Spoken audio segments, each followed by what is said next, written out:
Hello, this is David from DN Cognitive Counseling. As I get deeper and deeper into this book, I get the idea that I hope and pray that more and more people will see the difficulties and the problems that this mindset causes. So we are on chapter 2 of White Fragility by Robin DiAngelo.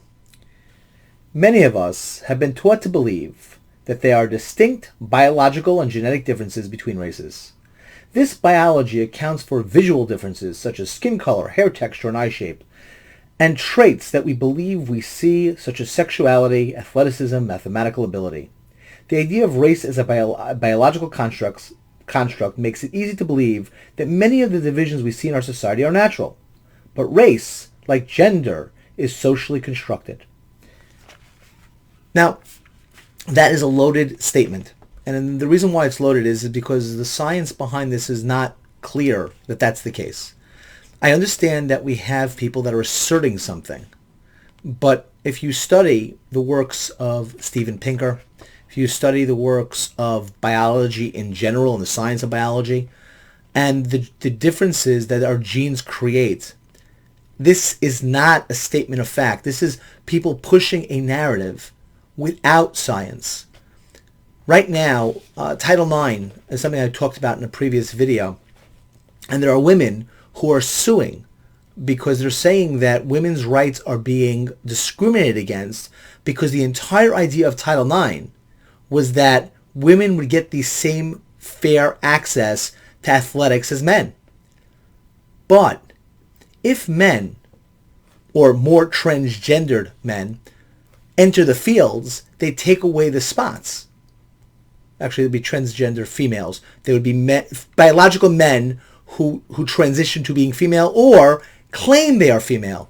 As Zuby, as a African American male, broke the England women's world record for weightlifting because he said in that moment he was a woman. He then lifted the weight and then transitioned back to a man. And if it's a social construct, there's nothing wrong with what he did, which means that more and more men can join the WNBA, take over those salaries that they are getting, take over their positions if they're better players, say they are women, and then take their spots. And that's what Zuby's concept of why he did that was. And Robin DiAngelo is saying there's no biological basis for difference. This is just a statement of, again, putting more narratives out without necessarily looking at the science of the facts. This is much more nuanced and much more problematic. It would take video after video to go through all the evidence back and forth about where these arguments are coming from and why. But the nature of this, of how we define somebody and how we deal with situations, are much more complex than just saying, oh, race is a social construct just like sex. Well, if that's the case, Miss DiAngelo, then everybody's black and we take care of the problem. Every race is just the same. We'll just socially construct it that we're all the exact same. I don't think she would accept that based upon the rest of her book. But she states that race is a social construct.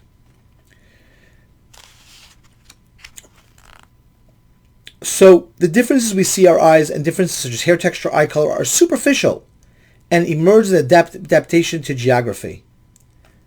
Again, that's a statement without proof. Saying that our changes are only due to geography, I don't know where she gets that from, or if that is absolutely stated by anybody in science that would actually say that's true. I don't believe that's the case. I think interrelationships would change it. In other words, if you had people from different cultures having relationships with each other, it's going to change it. But I don't believe necessarily only the geography is the creation of all these things. And the assertion of that is, again, a statement without evidence. And you notice in her book, she never quotes from anything of statement of fact. Everything is just asserted. I'm just saying this is the case. Isn't that beautiful? Well, you have to realize there are a lot of arguments about these things, and it's not as clear-cut as she's making it. And by the way, it's interesting that she says our superficial things like eye color and hair color are superficial. So is our skin color superficial. Yet her entire book is about skin color, something that should be superficial. Blue-eyed fragility. Under the skin, there is no true biological race. The external characteristics that we are used to define race are unreliable indicators of genetic variation between any two people. However, the belief that race and differences associated with it are biologically is deep-seated. To challenge the belief in race as biology, we need to understand that social and economic investments that drove science to organize society as it's a resource along racial lines and why this organization is so enduring. So, she's accusing science of being hijacked because its motivation was to show difference. There's only one problem.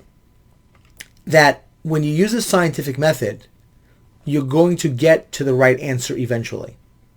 Now, what do you mean? What do I mean by that? Somebody could always say, look, we found a study here that says this. And that's true. You could find a study that says almost anything. But that's why we need to replicate and see it over and over and over again. And when we do that, we start to see whether or not it's something that is true or not. Science used to believe that the world was eternal, that it was always here. And then we learned and we saw that that wasn't true. And we may learn more about things that aren't true. That's what's wonderful about the scientific method. And again, if you don't believe in the scientific method, then you have to understand that every technology base, every medical advancement that we have, then how did that come to be? And without using that method, where would we be? You see, that part is not ever discussed because it's just assumed it's used for a nefarious purpose. Social construction of race in the United States. Freedom and equality, regardless of religion or class status, were radical new ideas when the United States was formed. And that is 100% true. That is what made this country so amazing and great compared to the rest of the world, and the number one reason why people flock here more than any other country in the world. You'd say, wait a minute, but don't we hear such wonderful things about Sweden and Norway and Denmark? Why isn't the world jumping to go there? Why isn't everybody flocking to those better places? At the same time, the U.S. economy was based on the abduction and enslavement of African people. Again, there is true that that was part of the economy, but to say it was solely based on that is also untrue. And there's a lot of argumentation about whether or not that we would have done just as well if it wasn't for slavery. And again, it's a very complex discussion because the nature of what cost the Civil War and how much lives were lost and property was lost. People don't look at that as a ramification of that and say, well, what happened to that wealth? And did then that cause any more problems? If they just would have not done slavery to begin with, might have been better. But again, that's a bad narrative. We don't even look at that. We just have to assert something with no proof, with no analysis. Just make assertions. God, it's easy to write a book today. The displacement and genocide of indigenous people. If you saw my first video, I explained and challenged that. And the annexation of the Mexican lands. Further, the colonizers who came were not free of their own cultural conditioning. They brought with them deeply internalized patterns of domination and submission. Wow. I think that if you take a look at Roman history, Greek history, Persian history, you take a look at history throughout the world, you will see this concept of colonizing and attacking. African tribes in Africa attacked and colonized. If you know anything about the story of Shaka Zulu and the warrior-like empire that he built, it's just the nature of this is so sort of one-sided, pushing this narrative of wow, they did this, evil people. Well, all people did this. The tension between the noble ideology of equality and the cruel reality of genocide, enslavement, and colonialization had to be reconciled. Now, this is incredibly important. She's absolutely right. And the reason why this is incredibly important is it's the first time in history where a people had to reconcile that. When the Romans had slaves, and they kept a lot of them, they didn't give a damn whether or not they were mean and horrible. There was no reconciliation of the slave or how to deal with the situation or the guilt, because there was no guilt. They felt like they were entitled. Eat, drink, and be merry, for tomorrow you may die. But the nature of the American ideology, inherently with the idea of fighting for freedom and equality, then has these problems. And it's the same problems we're grappling with today. That's why the transgender issue is so difficult. The reason why it's so difficult is not because we are holding transgender people back from their rights. The issue is that if you give transgender people their right to self-define, you are now taking away the ability for people who are cisgender female, their rights. And so you're putting two people's rights, and women have been a subjugated class also. They've been discriminated against and held down. So could you imagine if a organization, and then you came and there was 100 people there and you go, oh my God, they're all men. And they go, no, it's not. No, they're all men. They're all 100 men in this room. And you have 100 employees. No, we have 50-50. Half the men here identify as women and the other half identify as men. Do you not see where these problems would come about? Because if you're going to allow transgender to be identification, then you're going to be able to, at that point, be able to identify yourself any way that you like. And if you're just making it a social construct, that it doesn't make a difference, then you're going to cause a lot of these types of issues to take place, including giving sonograms to men going to the emergency room, because there are certain ways that you have to check if a woman is pregnant before you do certain procedures. So now you have to give those men the same thing, because God forbid they could be pregnant too. The tension between the noble ideology of equality and the cruel reality of genocide, enslavement, had to be reconciled. Thomas Jefferson, who he himself owned hundreds of enslaved people, and others turned to science. Jefferson suggested that there were natural differences between the races and asked scientists to find them. If science could prove that black people were naturally and inherently inferior, he saw indigenous people as culturally deficient, a shortcoming that could be remedied. That would be no contradiction between our professed ideals and our actual practices. There were, of course, enormous economic interest in justifying enslavement and colonialization. Race science was driven by the social and economic interests which came to establish cultural norms and legal rulings that legitimate racism and the privileged status of those that are defined as white. And by the way, this is the same people that make the argument that there's a study that seems to denote there's a problem in the issue of a scientific issue. Oh, well, who funded that study? Therefore, then we get rid of the science. That's not how science works. You don't get rid of science because you don't like who funded it or what the question the person asked is. You get rid of the science if the science is bad science. I don't know if Miss DiAngelo would actually be able to recognize good science from bad science. I don't know if she understands how the scientific method actually works, because everything is a social construct. Therefore, there's no objectivity. If there's no objectivity, you don't have any science, because it has to be that you're measuring an objective measure. But I don't know how she would deal with this, because she doesn't deal with anything scientific at all, this entire book. So she tries to get rid of the idea of science as an entire aspect, because Thomas Jefferson asked for this. And again, I'm not sure about the historical accuracy of that, but let's go with it. Drawing on the work of Europeans before them, American scientists began searching for the answers to the perceived inferiority of the non-Anglo groups. Now, what's very interesting is drawing on the work of Europeans before him, which means that other people were studying this, which means that this was probably a scientific pursuit that had nothing to do with it, but let's not go there. Illustrating the power of our question to shape the knowledge, we validate that scientists didn't ask. Are blacks and others inferior, they asked? Why are blacks and others inferior? In less than a century, Jefferson's suggestion of racial differences became commonly accepted scientific fact. There is scientific facts based upon people.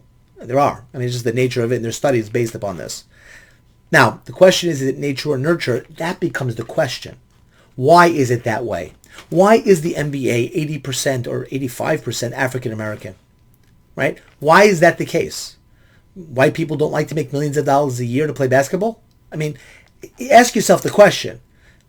In other words, why is it that it happens? That's not an illegitimate question. Now, to understand it, you have to study and try to understand it. But the nature of the question by itself does not make it any sort of agenda behind it. The idea of racial inferiority was created to justify unequal treatment. The belief of racial inequality happened besides that. They weren't waiting for the scientific results. The South declared the African to be inferior. As I mentioned, Stevens, the vice president that ran, in his speech, his inaugural speech, he actually said it was the cornerstone of the Confederacy, of the superiority of the white man. I believe that was the exact quote. So this nature that they were sitting around waiting for the science to come in. No, they weren't. They didn't give a damn about science either. And this nature of that somehow this was created, they were all waiting for the studies to come in because they had an agenda on this, was not true. And people that even thought that Africans were inferior as in terms of the whites, still there were people on that side that believed that they shouldn't have been enslaved. So even if there was that false belief of inferiority by people, they still believed that they should be held as, by the way, when they said all men are created equal, do you think that Thomas Jefferson believed that all white men were his equal intellectually? Do you think that the Whigs Party, which was before there was Republican, and the Democratic Party believed each other as equals? Believe me, there were duels and they killed each other at times because of their feelings that somehow somebody was not as good as they were. So this nature of that when they would talk about equality, they didn't think that meant that everybody was the same. They meant that the people should be held to the equality under the law. And the fact was, it was the abolitionist movement that made the argument saying that all men, that means all men, which meant also Africans. And the white supremacist argument was, no. Those aren't men. You're misdefining them. Those people aren't human. And that's the justification. The aspect they were trying to say was they were subhuman. They weren't talking about who's more superior. So this entire idea that she's utilizing about the science and their argumentation is not even true.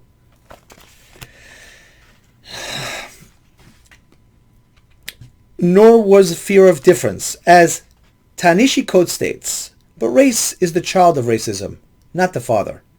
He means that first we exploited people for their resource, not according to how they looked.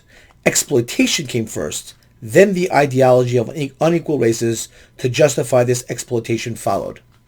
Now, that's great.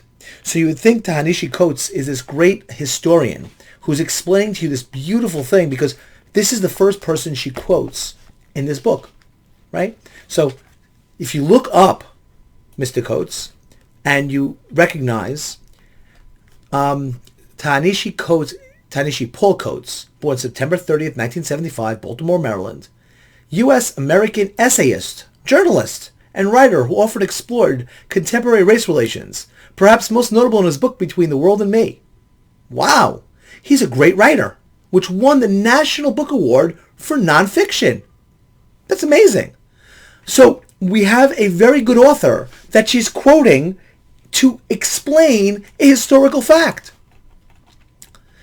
Coates began writing for a variety of... before we get to his writing, because Coates' mother was a teacher, his father, once a member of the city's Black Panther chapter, was a librarian, entrepreneur, and publisher who founded Black Classical Press, which reissued forgotten works by African Americans. Coates' usual first name was an Egyptian appellation of the ancient African region of the Nubia. His exposure to books as youth prompted Coates to gravitate towards a literary career, and he started writing poetry at 17. In 1993, he enrolled at Howard University, but he left without a degree. Okay, that's fine. And he sounds to be like he's very, very published, and he's very well respected in terms of as a writer. But that's got nothing to do with an historian. Yet she's quoting him to create a historical fact. Yeah, I always like to go to writers for my history, because that's where you want to go. Forget about those historians. Oh, I forgot. Those historians are going to be telling you white history as opposed to black history, because black history and white history aren't the same history. They're just from different points of view, and the perception is going to create reality. So whether something happened or not is irrelevant. It's just whether somebody says it happened or not.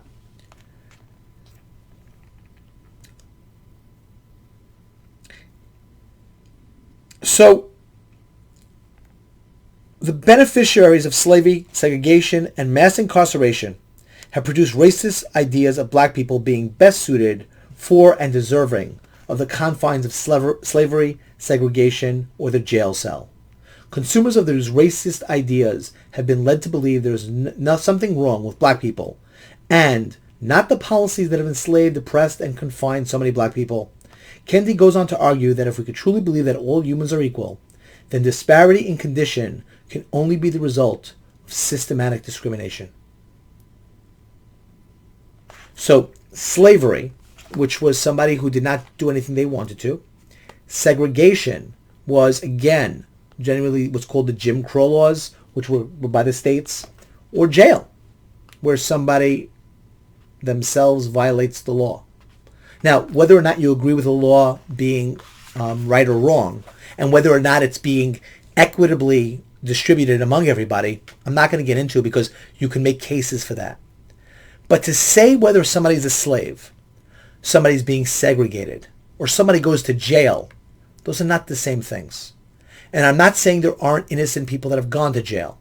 And I'm not saying that race may have not played a part in certain people who've gone to jail. But to state the majority of people who are in jail are there because of racism, besides there's no foundation for it, that is absolutely absurd. The nature of that, not to say there aren't cases or equal distribution, but the nature of it is just absurd. And from dealing with the population that I've dealt with over the 20 some odd years that I've been working with them, the majority of the people I've worked with did not say to me, wow, I never deserved to be in jail. I did nothing wrong ever, and it was just because of my race that's the reason why I went to jail. I've heard a lot of aspects and claims of why they felt different things were racist against them, no question. But never was like, wow, I just never should have been in jail. It was only because of my race. But that's the assumption that is being placated there. And again, that's based upon a narrative. It's not based upon telling you anything you should know. It's based upon a narrative. Race is an evolving social idea that was created to legitimize racial inequality and protect white advantage. Again, a statement without any proof. The mistake here is that you can create a system that certain people are advantaged. There's no question that you can do that. That doesn't mean the system was created that way. And again, I'll go back to the NBA because it's pretty clear. There is an advantage that seems to be played out in the NBA. I don't think the system of the NBA made that advantage or they decided that advantage. The term white first appeared in colonial law in the late 1600s. By 1790, people were asked to claim their race on the census. Now, I love the fact that it's in colonial law in the 1600s. I don't know if even that's true. It might have been way before that. It just might have been not recorded. Laws weren't recorded like they are today, and they don't have as much in terms of all the factors of law. So if you, depending where you're going back to, you might find it earlier or in different parts of the world.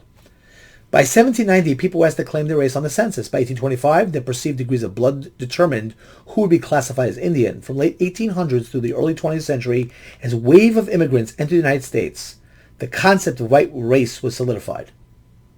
Wow.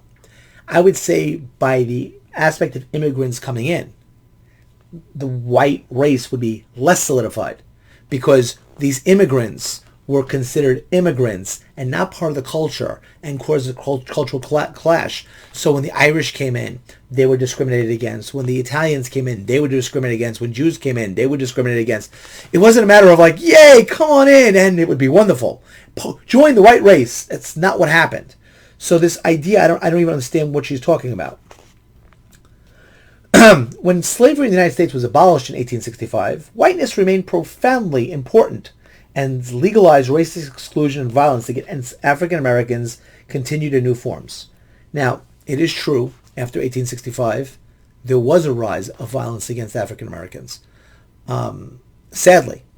And the fact is that Africans took office, African Americans at that point, took office a lot in the South because they were voting, and a lot of people from the South were not allowed to vote at that point.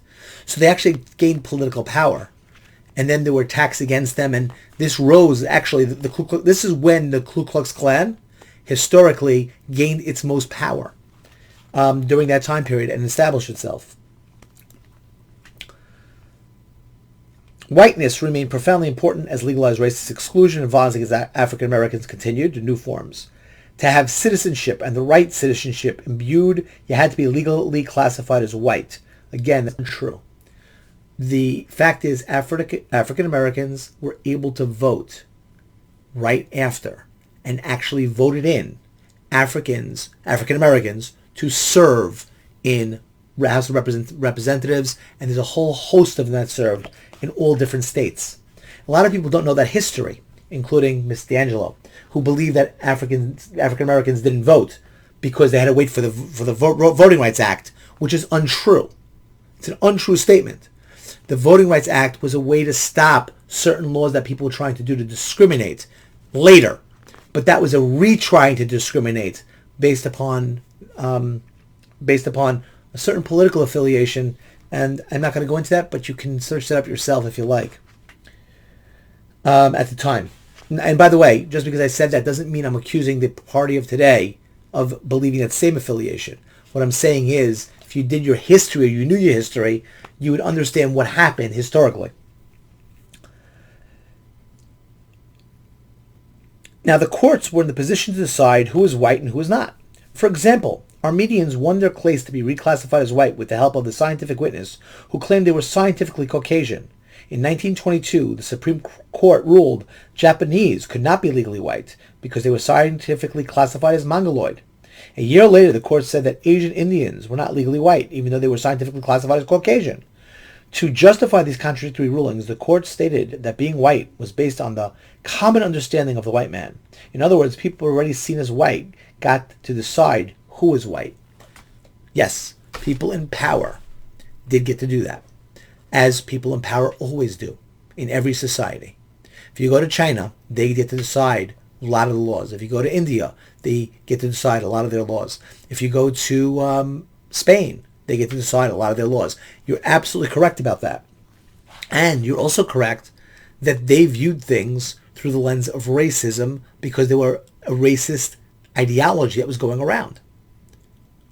We tried to break that with the idea of individualism and not maintaining everybody based upon race and what race you're a part of. And let's try to fit you into one of these categories because it doesn't make much sense, does it? And that's why you get these contradictory rulings.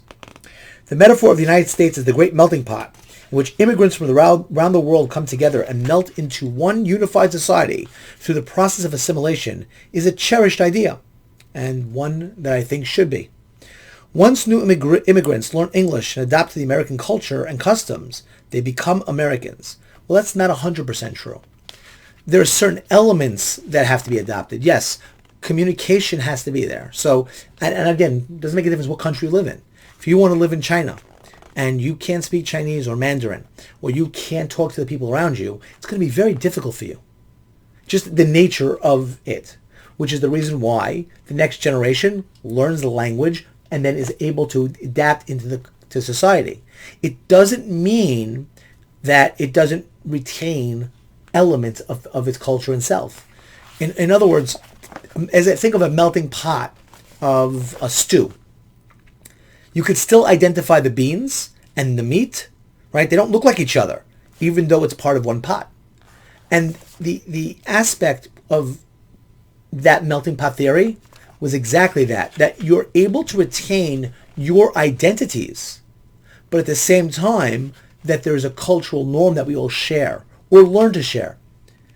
So that part is true. Or otherwise, if everybody's for themselves in their own aspects, then what's your unifying factor of why you're together? In reality, only European immigrants were allowed to melt or assimilate into the dominant culture into the 19th and 20th centuries because regardless of their ethnic identities, these immigrants were perceived to be white and thus could belong. Which, again, is part of what the problem was, is when they saw each other as part of groups. Race is a social construction, and thus who's included in that category of white changes over time. As Italian Americans, man from my workshop noted, European ethnic groups such as Irish and Italian and Polish were excluded in the past. But when they have been originally divided in terms of origin, European immigrants became racially united through assimilation. This process of assimilation, speaking English, eating American foods, discarding customs that set them apart, ratified the perception of America as white. Radical identification with the larger society plays a fundamental role in identity development in how we see ourselves. I think that this is absolutely, again, one of the most racist and disgusting things I've ever seen. I've worked with people who are Italian. I've worked with people who've been Polish. I've worked with people who've been Irish. And they retain a lot of their cultural factors and norms, the way that they identify themselves, where they come from. This idea that somehow they gave that all up because now they're just white. It's just not true. When you're doing a cultural sensitivity training, you just don't deal with people that just only look different. You recognize that all people come from different cultures and different societies. Jews still are different. The foods that they eat, the clothing they wear, their religious practices, very distinct, especially in the more religious sects, such as Hasidim, as they're called. So they walk around, you can spot them a mile away. They don't assimilate the same way into society. They don't integrate. They're not seen as white, despite the fact that she mentioned about Ashkenazi Jews being considered white. And that video I showed you at the end of the last video, you saw both the woke said, I don't think Jews are. And the racists said, no, they're not. You ask any member of the Ku Klux Klan, or the professor I showed you, who was being put out of, being threatened where he was working because he was Jewish and we don't want you here. So this idea that his skin tone protected him from that is just erroneous. If we look white, we're treated as white in society at large. Not true. Again, statements being made with no bearing in reality. For example, people of Southern European heritage, such as Spanish or Portuguese, or from the Soviet Union, especially if they're new immigrants or raised by immigrants, are likely to have a stronger sense of ethnic identity than will someone of same ethnicity whose ancestors have been here for generations. Wow. Again, her knowledge of people's family dynamics is immense and amazing. She's just that intelligent that she knows how people identify to their ethnic backgrounds.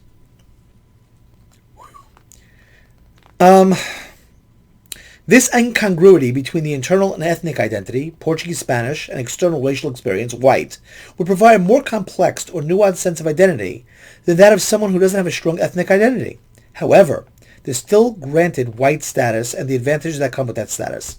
Now, this would be true if example, and again, I'm not saying it's a statement of fact, but let's supposing for a minute you have 3%, 4% of police officers were racist. Let's just give that as a number. I'm not saying it's a true number. I'm just pulling it out of a hat. But let's say 3 to 4% of police officers were racist. So if a police officer sees somebody who they can't recognize as a different color, then he is not going to be discriminated against them. If the police officer can see it, he's going to. So that would be the fact. That doesn't mean that the person who is getting the advantage of that is doing something wrong or racist. Meaning the person that receives the benefit of not being harassed because the police officer missed the fact of that case. Although I will say there are a lot of people who live in Brooklyn that would say they get harassed by different things because of their religion, specifically by the Mayor de Blasio. So the nature of that can change based upon who has power. Today, these advantages are de facto rather than de jure, but nonetheless powerful in the shaping of our daily lives. If each one of us who pass on white to identify how these advantages shape us, or do not deny them whole scale. Again, I take a middle position based upon this. I could say that there is possibly advantages that people get at different times, but the problem is you will not know it. You will not know what job you got because the person identified you that way, or what job you didn't get because of it. Or the opposite, for somebody who went in and said, you know something, I want to try to be not racist, so I'm going to give it on purpose to somebody who is a different skin color, and now you did not get the job because of that. By the way, that would be racist. Now I realize people like the term of affirmative action, but affirmative action on that mindset would be absolute racism, where I give people a job only because of the color of their skin, not based upon merit or based upon any factor, which is why in the video they said that we should roll back the laws based upon that, because people on that side believe that racial hiring is absolutely a good thing. I think that if you're racially hiring, it's racist. It's why I find that what happened to Asians who are being discriminated against in the schools and colleges because they're overrepresented, to me, is asinine. It's like you're not taking them in. This person worked their butt off as an individual, but no, I'm sorry, there are too many of your kind here. And that racism is fine. Because race is a product of social forces, it has also manifested itself along class lines. Poor and working class people were not always perceived as fully white. In a society that grants fewer opportunities to those seen as white, economics and racial forces are inseparable. And by the way, this is truly, her ideology is very similar to a Marxist ideology in class warfare and class structure. And actually, she utilizes the same exact mindset, which is very scary.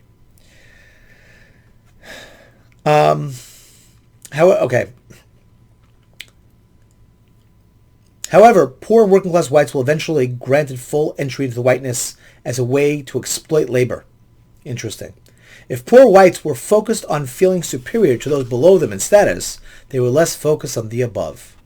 So the only reason why they got status was to keep those other people down, so it gave them somebody to fight against. Like I said, Marxist ideology. The thinking here is a Marxist. The poor and the working class, if united across race, could be powerful forces, but racial divisions have served to keep them from organizing against the owning class who profit from their labor. Thank you, Carl. Still, although working class whites experience classism, they aren't also experiencing racism. I grew up in poverty, and I felt a deep sense of shame about being poor. But I also knew that I was white, and that it was better to be white. Wow. So I thank you, Miss DiAngelo, for explaining to us about your racism and how you felt as a child who grew up poor that it was still better to be white. I will share, I grew up poor. I didn't think it was better to be white because I grew up poor. In fact, where I grew up, it would have been better if I wasn't white.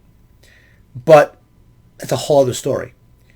The nature is that your ideology is based upon your point of view. No facts, no other aspect of reality, nobody else's other reality. It's all your reality, where you believe what you believe, and now you think it's true, and you get to assert it. Well, because you don't believe in objectivity and believe in subjectivity, my subjective point of view is I don't agree with you at all. And not because I'm angry, and not because I think this is horrific, and how dare you talk about racism. I think racism is an important topic. I think the manner by which you're talking about it is destructive and hurtful, based upon objective measures, not subjective ones. And unlike you, I believe in the scientific method. I believe in history. I believe in reality. And the one thing I've learned is those who don't learn from history are doomed to repeat it. And this type of ideology leads to a lot of death. It always has. It always will. We don't want to put rich people versus poor people. And if only these classes would unify, they'd be able to take down and have power. Because when you talk about power structures that way, if you take away the ability for you to quote-unquote feel oppressed, you will become the oppressor. Happens over and over again. I'm going to stop here at this point. We're on page 19 of the second chapter of the book. The next part of her chapter, in chapter 2, she hits with racism. I will hopefully continue that tomorrow night. Have a good night. Good mental health. If you like the video, like it, subscribe, share, hit the link below in the Subcribe-star if you want to become a patron. And I will see you good night and continue this insanity.